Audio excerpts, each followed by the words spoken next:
And welcome to the Ground Zero podcast again, guys. We have a very special episode today. We have the playoffs in front of us, the regular season behind us, and a phenomenal guest on board. I am joined, as always, with Big Daddy Wit. How you doing, Wit? Good evening. Happy Tuesday. Happy playoff push. We're just finished up the last few games of week 18, and then we're gonna get in the playoffs. I'm excited. Playoffs are always fun. They're a blast to watch. The content, the league stream. So looking forward to another great playoff. Yeah, man. And hopefully, we get a good league stream with one of these playoff rounds. That would be awesome. And of course, very exciting today.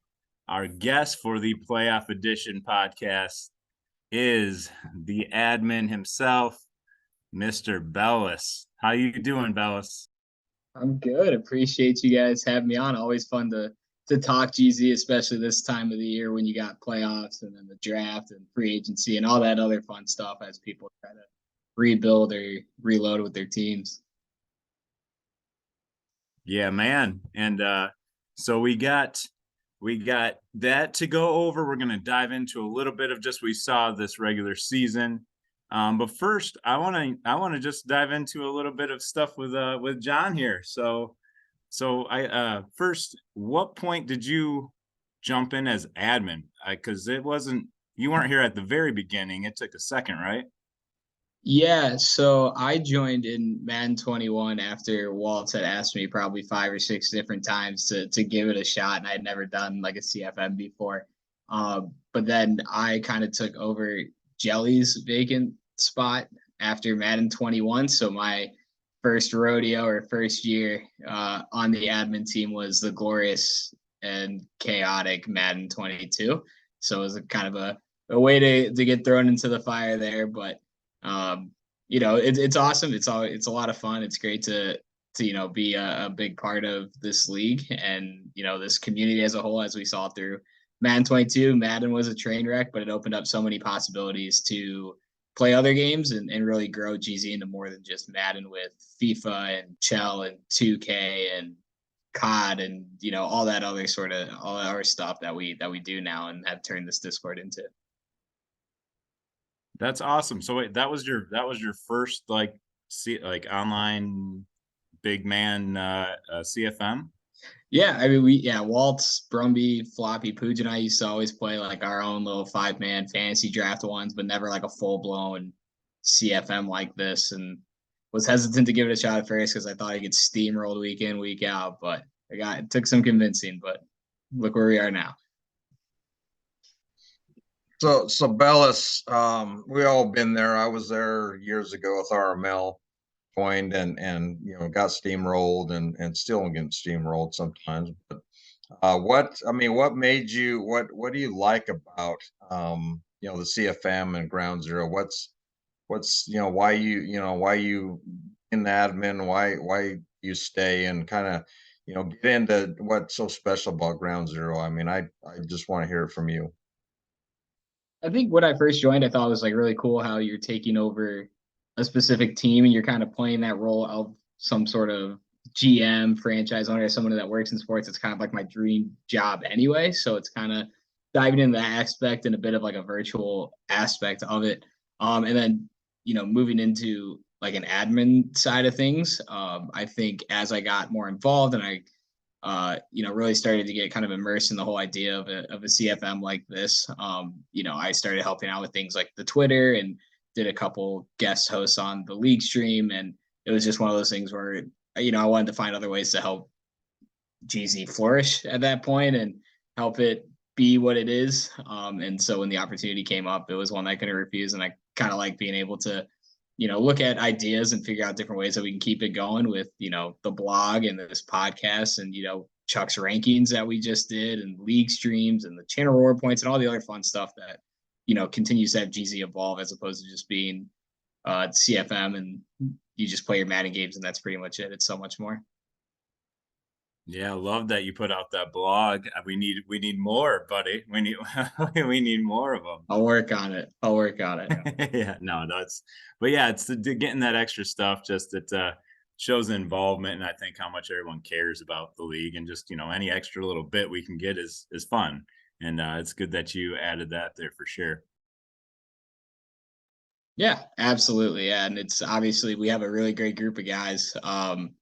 And man, like I already said, Man 22 is a bit of a train wreck, but now we have all these other games that we can play, and people have even met up outside of the PlayStation and the Discord and things like that, which is always cool to see. And you always have a great time whenever you see those guys. So it's really cool to see that kind of stuff happen.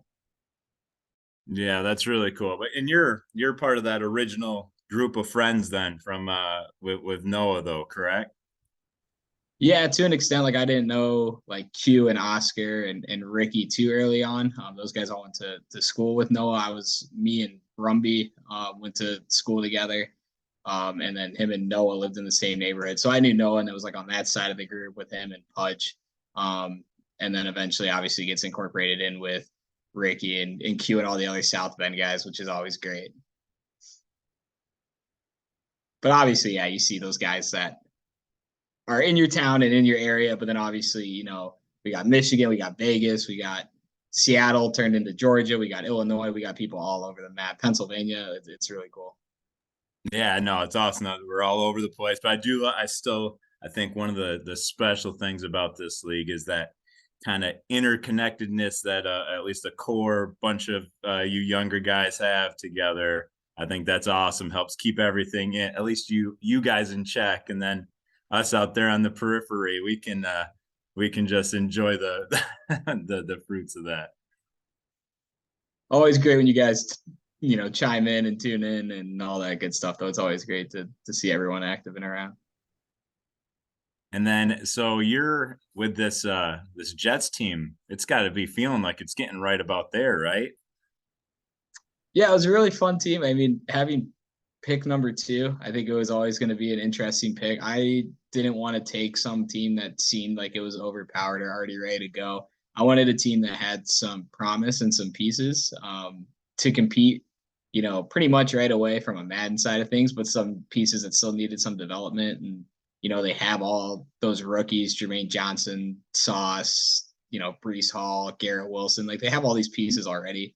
And then you add my keeper Mello into it, and you just you spend the first year developing that, win some games, don't make the playoffs. I'm in a really fun, pretty competitive division, top to bottom, I would say. So that always makes those games fun and competitive. But after going from year 1 into year 2, I think definitely the team's coming along nicely. The defense is pretty much there, and if I wasn't so bad at throwing the football, maybe we win a handful more games. Those corners. Oh, dude, yeah, throwing. Well, I gotta say, it has to be like throwing with a younger QB before he's like hitting that 90 or 85 plus overall, 90 overall. The erraticness has got to be tough, but you got some fun pieces. I love that pick at number 2 for you. Not overpowering, but could definitely build into something. But let's I think just about now, young pieces getting going. Now's your time to shine. Trying to take a page out of your book with the Lions, dude, at this point. And that's right. Fun young pieces and do the rest. But and you get to build, and that's really when you have a team like that, that's where those GMing parts really come along. Yeah, so we talk about team selection, Jump and Bellis. You have a Green Bay Packers hoodie, and then you got Jump with the Michigan, Detroit. So it's hard when you got your favorite team sitting there, and you also want to rebuild. I mean, some of the players like, the lower end players like myself, I need, those 90, 95 plus overall QBs. And even Chuck can attest to how hard it is after trading away Russell Wilson and going with his rookie QB. So I think he realized it's challenging. I've noticed when you have a really good QB, it makes life easier for you if you don't have that talent at Madden or the stick skills or whatever. But Bell, let's talk about the AFC. I mean, talk about and talk about your run and kind of your division, and if you want to kind of get into the the playoffs, if you want to talk about the playoffs for this upcoming playoffs, and kind of who's there, who's a threat. We all know, Noah, yourself, there's some big players, so talk about that a little bit. Yeah, I think the AFC is always gonna have a tough year. Like you're never gonna have like a cakewalk into the postseason in any sort of aspect. Obviously, we know Noah's got the resume to back up that one seed that he's got, but then you have Oscar at the 2. He was the 6 or the 7 last year, and he made his way all the way to the AFC Championship. You have Ricky there at 3, or Mills at 3, and he was the Super Bowl representative from the AFC. Estrada's back. He wasn't even in the picture last year. And then you have like myself, Ant's back in there, Chandy's in there, Nate is on the cusp of being back in there, and even Jelly. I mean, Jelly has some tough seasons so far to start, to put it lightly, but he's still a solid player that's going to give you your run for your money all the time. And I think that you're never going to have an easy way in. And the way I was kind of looking at it when it was getting time to do the playoff picture and what seed am I going to be, it was like, it doesn't matter who I'm playing. It's all pretty much the same. It's tough no matter where you look. And, if I win the division or get a wild card, it's a grind the rest of the way. So it was always one of those things. It was just get in. If you get the division, great. If you don't, then you're playing somebody of a similar skill level, no matter where you're at. So it should be interesting. It should be really, really interesting, especially with Walt's having the 1 seed last year. Obviously, he lost in his first game to Oscar, and it'll be interesting to see if he rebounds and makes a run at the bowl and takes Q's title away. It's going to be a good one. And yeah, you're right though. And that AFC, I think especially your AFC East there's going to always be someone that's going to feel left out, because that's, going, you're right, with Jelly at the bottom there, that doesn't seem like he's going to stay too low forever. And, Chandy's not going anywhere with the Bills, and Nate's team's just growing. So is yours. That's going to be tough for a long, long time too. But that should be a good playoffs. And but yeah, you guys got to find a way to dethrone Noah before anyone else is coming out. I think he's going to be the one to really try and chase this year coming out. Yeah, and we did like an admin podcast way back right before any games were played, and we all made kind of like our bold predictions. And I think one of them, I think mine especially, was that I thought all 4 of us from the AFC at some point are making the playoffs. So I'd like to think that we're still a tough division, but I mean, the way everybody else is playing, man, it's going to be tough to squeeze us all in there. I don't know if it's going to happen. You got Ant pretty much locking down his spot every year, and you can't count out any of those AFC North teams with Estrada and Oscar in there, and I'm sure Dylan's gonna make a run with Patrick Mahomes. It's crazy top to bottom. I don't know if my predictions come to fruition. I'd love to see it though.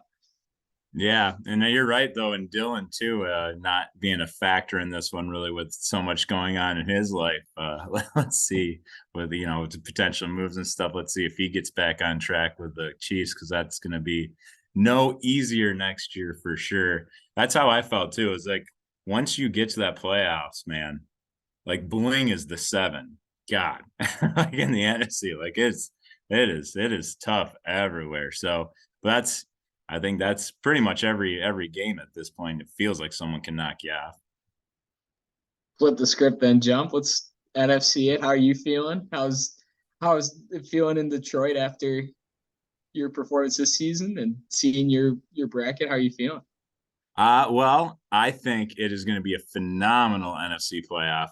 As far as confidence level, not very. I think I at this point have a pretty good reputation for solid regular seasons and first round exits. So I'm not overly excited about my rival coming up round 1. But it's going to be good. But like you said, and like I said before, yeah, Bling's number 7. So when that's the case, that tells you that's going to be a pretty tough road, no matter who you have. And then, Zach so I looked at it. Was it Zach and Floppy as the likely matchup, or Zach and Nick, 4 and Zach 5. and Nick? Yeah. So that'll be a good one too. I'm I have not had a chance to watch some of these guys play a lot. You know, I don't watch as many games as some of probably you guys do. I try and catch what I can, but I really am curious to see how like Floppy can do during these playoffs. Like, as I truly don't know if it's happened before, uh, where he made the playoffs. I don't know. Honestly, I don't think so. Not in my time, and it's really great to see.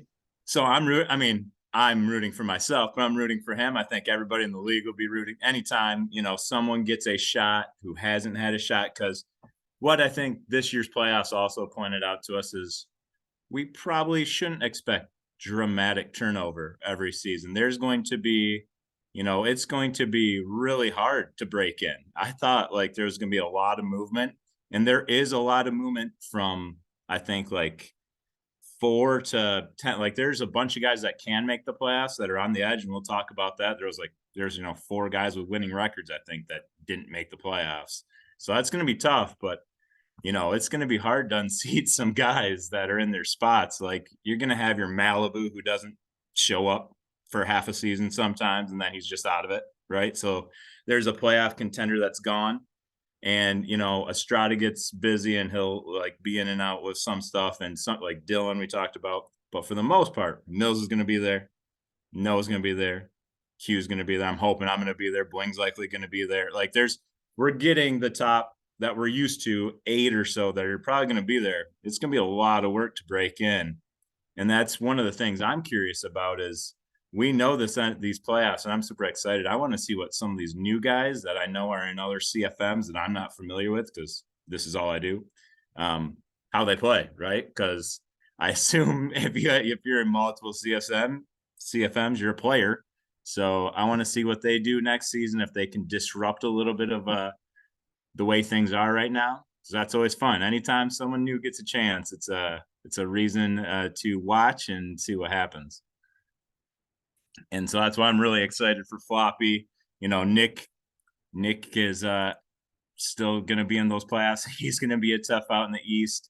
I'm glad I don't have to go against T. White in the first round because he took me out last year. So there's a lot to look for in these NFC playoffs. And the main thing, of course, will be, does anyone have what it takes to unseat Q? Because I played him. He just undressed my team. It was ugly. Like I was playing good. I'll have games where by the third quarter, I feel like when I'm playing good right now with this Lions team, they're really good. My team is really good right now. So my QB is really good. I got good weapons. My defense is solid. But there's certain guys that have just wiped me out, and Q's one of them. I don't know how that's going to go, buddy. But the rest of it, I'm pretty excited, and I do want a shot because I got my team just the way I want it right now. Well, let's talk about, I mean, the parity of the league. So, I mean, as you see some people, you know, that are moving from the lower end into the middle, I think the parity is starting to get, you know, lower gap. I mean, the gap's starting to shrink a little is what I'm seeing. I know that when I want to play, you know, and I'm locked in, I can play. It's just a matter of just, you know, locking in. So talk about, you know, you guys, I mean, Bellis, the higher end players.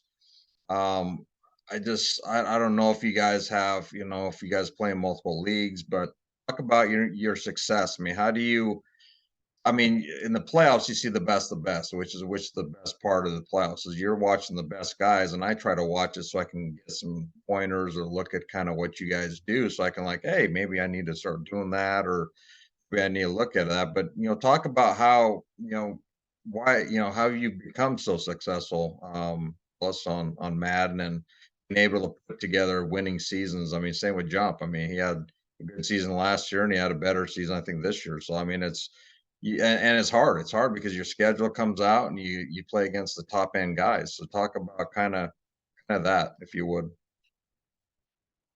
I feel like this is more a question directed toward like a Noah or a Q or a Jump or somebody that doesn't lose like 6, 7 games a year. But I guess kind of like the key things that I usually try to focus on in some of my games is, when you get down by a touchdown or 10 points, you don't need to be even, you're not going to get 10 points on one play. It's just impossible.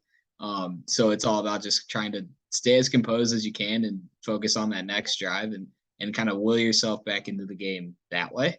I know there's some guys that they get down by 7 or 10 points and they kind of hit that panic button and then it's heaves left and right and then you're throwing 6, 7, 8 picks a game. I'm just not a good passer and I still throw 6, 7, 8 picks a game. But I think, if you just stay, calm and get post, especially with the momentum bars and things like that, you can chisel your way back into any game in any situation. 10 points is nothing early on. I was just playing Chandy week 18 and dude threw like 4 first quarter picks or first half picks. I jumped out to like a 14, 21 point lead, something like that. And it ended up in a 1-score game by the end of it. So, he kind of put himself in a big hole, but he didn't panic. He wasn't just heaving left and right and found his way back into the game as literally anybody in this league can at this point. I don't think there's anything to really separate too many apart. You have the elites and then you have the rest of us. And I think that rest of us is a pretty, meshed group where you could put anybody anywhere and it wouldn't surprise me. Let's talk about elites because I think there's 2. I think at this point, I actually wanted to talk. Well, I think this playoff will tell a lot, but I think if Q goes through, I've always put Noah. But I've been in the same divisions as Noah. Noah's beat me up for a long time. And a lot of people have had that where you're just not going to get past them for any real amount of time. I think Q, with the run, 1 loss this season, just smoking people. I think it's, especially if Q goes back to back here, it's, 1A and 1B. So I think there's definitely 2 elites. And then you got the guys that have generally been in the top 10, right? And that was actually, that's a good segue for what was one of my favorite things that Jeezy's done in a while. And that was Chuck's rankings. That was a ton of fun. We haven't done a full 32 like that, but the way he did it was fun. Disagreements all over the board. But that's why we do these things, because just get engagement. But that was that's where I saw he must have been going off of 1 season instead. Oh, sorry. He must have been going off of 1 season instead of like what's been going on this cycle or over the last little bit, because there's no chance Noah's not always 1 or 2 and Q at 1's good, but there's no way Zach's over Mills for any real extended period of time. Bling was crazy low. Bellis was like, there was a lot of, ooh, okay, where are we going with this? I think some of his stuff was justified, though. You look at it, like you could tell that Chuck really put some effort and some research into figuring out what some of our strengths are and what some of our weaknesses are. I think there is a part of Chuck that maybe was like debating between 2, and he's like, oh, I think I would cause a better conversation putting somebody over the next person. But overall, I don't think he was too far off. I think myself sitting down there at that 14, I don't think I've played well enough to be a top 10 team, but I'm still in the playoffs. So, top 14 is probably right where I belong at that point. But I mean, I haven't had a chance to play Q or Waltz yet, but obviously I played you Jump and you were a giant pain in my side. And I think that, when you look at those records and things like that, where he plays people in the rankings, I think they're pretty close to how people have, been playing. The rankings are supposed to be based off of this current season where we were at, and Zach was playing incredible. Rick was playing well. You were playing nuts. Obviously, Q was playing, really, really well at that point as well. So I think he did put a lot of time and effort into that. And, I didn't hate, how they came out. And I love the nicknames to go along with it. It was definitely fun. I can't wait for the next one. I love the whole thing. Yeah, I think I really, when I watched and I didn't get it live, and I apologize to Chuck. I want to get that live next time. But yeah, he really did. He put some time and effort. He watched games. He saw, what people are doing right, what they're doing wrong, and really put some effort. I gotta really thank him for doing that. That's something that we've been asking for. You do a lot as the admin team with your with the team there, and you guys do a lot for the league. And if other people step up and take their time to do the power rankings, me and John doing podcast, that's what for me, that's what makes GC special over the other leagues, because they don't do that. They just play games, they talk and chat, that's it. There's no other media, there's no other things like this where you get to, get to know the rest of the owners, and it's like family. So, I know Chuck will love that, and listen to this is about family. It's all about family, Chuck. So, Take a but shot. yeah, but let's get into your predictions for the playoffs, Bill. So I want to hear kind of what you're thinking. Dude constantly puts me on the spot. I don't know. I'm very interested. Like we've already talked about, I think it's anybody's race. Obviously, I think the one seeds are very deserved for Q and Waltz. And not saying that anybody that gets a one seed doesn't deserve it, but I think it was kind of like the expectation. They're the ones. If you had to put two teams there, that's where they're going to be. I think I'm very interested to see. I know there's a couple that could flip, like myself and Chandy could flip. So I'm either playing Rick or Estrada in the first round. And then I know that there's still some potential switching around for Floppy and Jump to see who they would play. I'd be very interested just regardless. Floppy versus Chuck or Floppy versus Squib are two matchups I think would be incredible in general. And I'm very interested, to see if, when we get to that next round, if those teams that are expected to win continue to win. I think a Waltz versus Q Super Bowl would be really cool. But if I see a Floppy versus a Strata or a Floppy versus Ann or something like that, or a Nick versus Chandy, I'm not going to be mad. I think that would also be electric. I don't think whoever you put in there, it's going to be a good one and a fun time. But if you're picking somebody right now, I think that you see, I think you see a Q repeat if I had to pick somebody right now. Went for it. I went for it. I love it. Yeah, man. There's gonna be some good ones. And it's tough. I think as any admin knows it, in any prediction, I don't think I've ever not picked myself. So I expect fully that the Lions will be there no matter what happens. But no, I mean it's gonna be, I hope I have a chance to take down Q. I really we'll see how Shows this my confidence right there in myself, by the way. That's right. We'll see how we'll see how the path goes. But I want, Bling or Chuck is going to be a phenomenal first round, who I have to take. I'm going to be rooting for Floppy just because, that's going to be a lot of fun. But I'm hoping very much that I get that Q Jump NFC championship. I think it seems like pretty good potential for it. There's a ton of guys in there anyone could knock off for sure. Bling's scare. Honestly, I wouldn't be surprised if Bling gets past the wild card. He could just roll too. So, and then on your side, man, I wish I watched more of the AFC games. I think you might like Mills has taken a couple lumps lately, but I wouldn't be surprised to see Mills rolling there at the end. And have it be if I was betting it'd be Mills Q probably, but I'll go Mills me and we'll see who hoists it. Betting a Super Bowl rematch, I love it. With gotta give us yours now. You put us on the spot. Well, oh, for predictions, Q, man. I mean, Q is on a run. It's that man is. We had him earlier on the podcast, and he's just, man, he has taken that team to a new level. I mean, he is playing out of his mind. It's he's been in the league for a long time. He's always been good, but man, he's locked in. I mean, he's really good. I mean, Noah. I mean, it's like you said, as soon as you're locked in and your team morale, I mean, there's a lot to do with Madden and team morale and all that. I know, but once you're locked in, like Q. Yeah, like I mean, it's unreal how Q is playing, and unless he makes some mistakes and all that, I think that's where somebody will get him if he makes some mistakes, throw some picks or has some turnovers. I think that's where it might lie. But you're right, Bellis. I think good with the ball.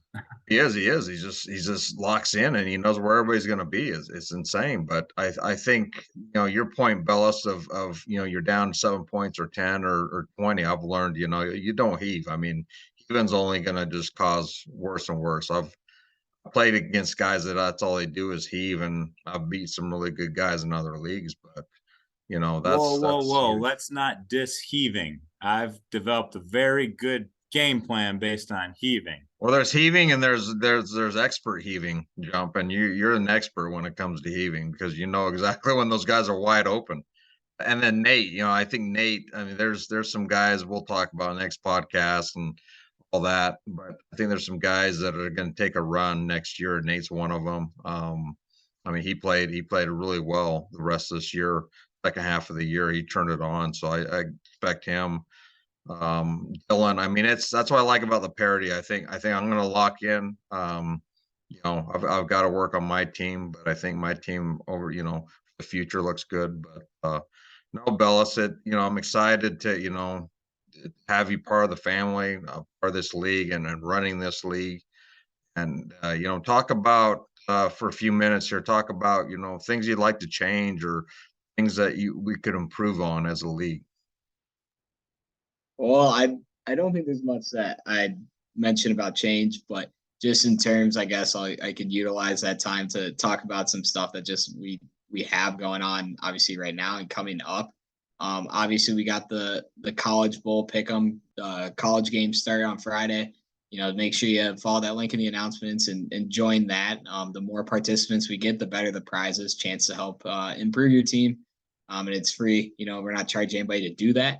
Obviously, for the playoffs, we'll look to do those pick'ems again, so a chance again to win some stuff for your team. And then I think we're gonna look to, assuming things go right and Madden can get fixed and things can line up right. I think the goal is to host a wild card league stream potentially tomorrow, ideally tomorrow.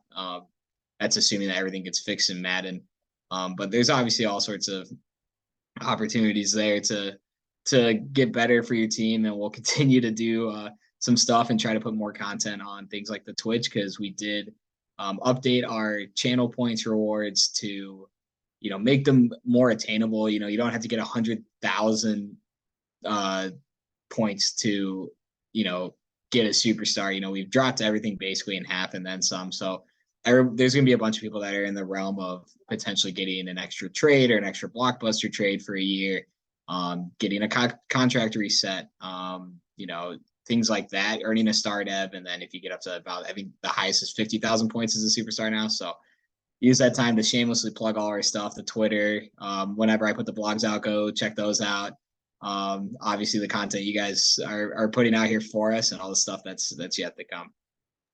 So much phenomenal stuff. Yeah, absolutely, man. That's awesome. Got the Twitch stuff going now. Yeah, hopefully we get that'd be awesome if we can work out a good league stream at the end for the playoffs here with so much going on. Appreciate it so much that you're able to join us for this one, man. Hopefully, guys, we can get even more guys in the podcast. We're trying. It's just we'll always do what we can to get these out. But as always, Wit, it was fun. Bellis, appreciate it, my man. Yes, happy holidays. Appreciate it. Yeah, happy holidays, gentlemen. Merry Christmas, gentlemen. Happy, GZ, keep going. Happy holidays, Merry Christmas to everybody in GZ and looking forward to continued seasons and fun and just, just excited for the playoffs and the off. Some of us are excited for the off season, but the playoffs are fun just because to be able to watch the top end of this league is always a blast because you guys just play out of your mind. So I really appreciate you guys and good luck to both of you guys in the playoffs and